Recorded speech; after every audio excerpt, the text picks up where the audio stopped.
So ito guys, meron ng bunga yung mga pipino namin. Ito guys, first harvest.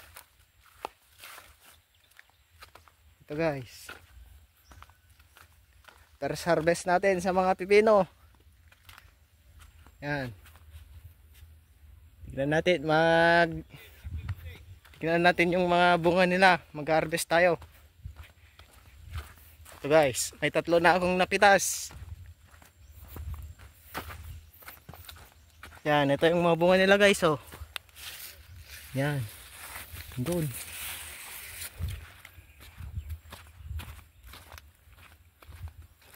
Ito guys.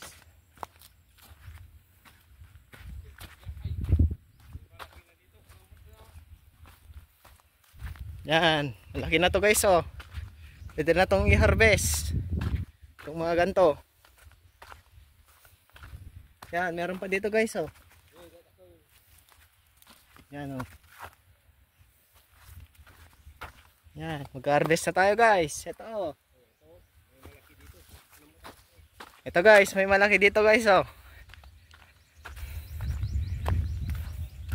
Yan, ito yung malaki guys. Yan, i-harvest na natin to guys. Ito.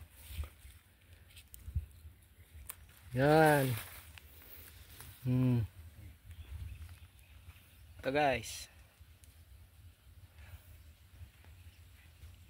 Ay pang merienda na tayo guys.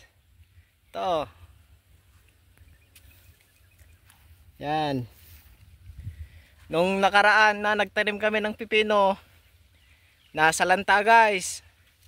Eh ngayon, nagtanim na naman kami, bawing-bawi na naman guys. Ito. Yung mga una naming tinanim na pipino, mas maliit pa dito. Yung mga na-harvest namin. Eh nung nasa lanta, wala na. Pero ngayon guys, ito na. Ang lalaki guys, bawing-bawi kami guys. Yan. Ito, shout out sa mga nagtatanim dyan. Huwag kayong mawalan ng pag-asa. Ito guys, oh. Tignan nyo, share ko lang yung mga tinanim namin.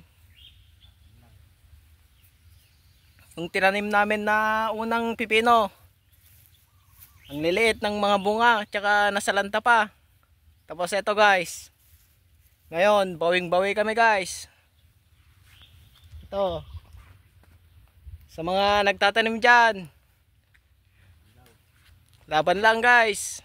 Huwag kayong mawalan ng pag-asa. Ito, yung mga kalabasa namin. Tsaka doon, yung sitaw. Yan. Ito guys, bawing-bawi.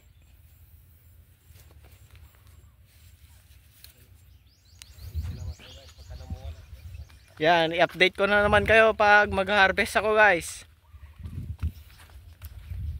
Yan, oh.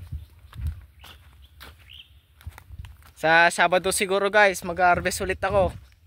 Kasi hindi dapat to mapapabayaan kasi titigas yung buto.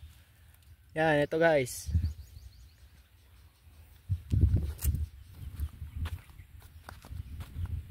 Yan. Ito naman yung mga kalabasa guys. May bulaklak na.